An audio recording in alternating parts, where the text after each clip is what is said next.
I want to bring in Virginia Congressman Rob Wittman. He's a vice chairman of the House Armed Services and Natural Resources Committees. And Congressman, the House passed the Fix Our Forests Act yesterday. You voted yes on that, but you posted this on X. Decades of mismanagement have turned our forests into tinderboxes, waiting for someone to strike a match.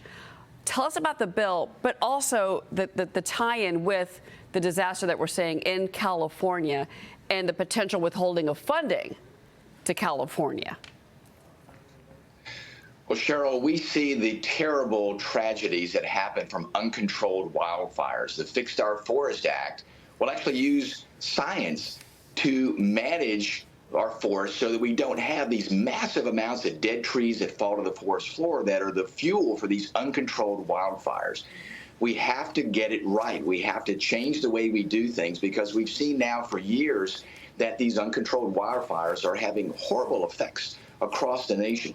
I believe that we can do even more. As vice chairman of the Natural Resources Committee, we're committed to do even more to responsibly manage our natural resources to avoid tragedies like we're seeing unfold in California.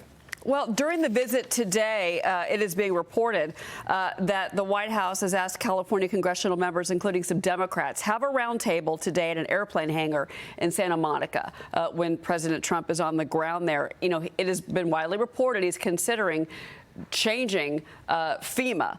In particular, some of his allies have proposed you reduce how much the agency reimburses the state. That would mean that you could maybe reimburse you could reimburse North Carolina, but you could maybe not reimburse California. Is that something? Is that conversation happening right now? Well, I think the conversation about FEMA reforms is a broader discussion about how do we make sure the dollars that come from the federal government get maximized in the impact on individuals affected by these natural disasters. I think that's the bottom line of what the president wants to discuss, and the place where Congress needs to be. We need to continue to look at how do we make these federal agencies and the use of federal dollars more efficient and more impactful on the taxpayers who pay these dollars and at these times really need these dollars to recover from these natural disasters.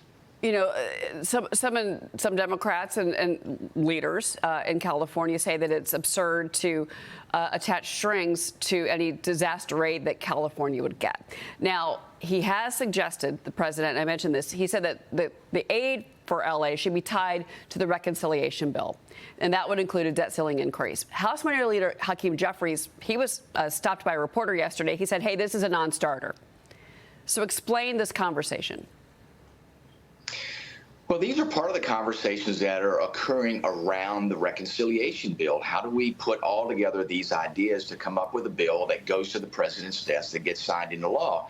So this is a natural part of the discussion that happens in the legislating process. There's going to be back and forth. There's going to be individuals that put ideas out there, like the president, as he should, to foster discussion about how do we get a bill that gets done the things that the American people want us to get done. The president, was very clear in his campaign about what he intended to do, and the reconciliation bill is going to be the first step to make sure that happens. All right. Well, we're going to be watching the work, of course, of Speaker Johnson on that, and of course the Republican group together, if they can come together. Immigration and Customs Enforcement, by the way, making nearly 540 arrests yesterday as the border changes take effect. White House Press Secretary Carolyn Leavitt saying on X this morning that deportation flights have begun. And in the first 3 days of the new administration, encounters at the southern border are 35% lower than they were in the final 3 days of the Biden administration. Now, the president reportedly wants to send upwards of 10,000 troops to the southern border, or the White House. That is being reported by the Wall Street Journal, but also directing the Pentagon to begin border wall construction. Now, his executive order also bans birthright citizenship, but that was blocked by a federal judge in Seattle. And that was yesterday, Congressman. Your thoughts? Well, my thoughts are the president's doing exactly what he said he was going to do from the campaign. He's going to use everything at his avail to make sure he is stopping the flow of illegal drugs across the border, stopping the human trafficking that happens as a result of this, stopping the cartels that are exploiting an open border. These things are a direct threat to the American people, and border security is national security. So in that line, he is going to use assets in the Department of Defense to make sure that we are securing the border. We already see an effect of that with people now slowing down their attempts to come across the border because they know what's going to occur. They know there's going to be an increased effort there to stop these illegal crossings. I think the president's doing exactly what he said he was going to do, and he's going to use every tool in his toolbox available to make that happen. See, do you support the idea, if the White House requests it, as is being reported, 10,000 troops at the southern border? Are you okay with that number? Listen, I think that the president has the wherewithal as the commander-in-chief to use those assets in ways that he sees are protecting this nation's interests, protecting our national security. And border security is national security, and these military troops have been used in the past. So the president's doing exactly what he said he was going to do. All right. Congressman Rob Wittman. Congressman, thank you for being here.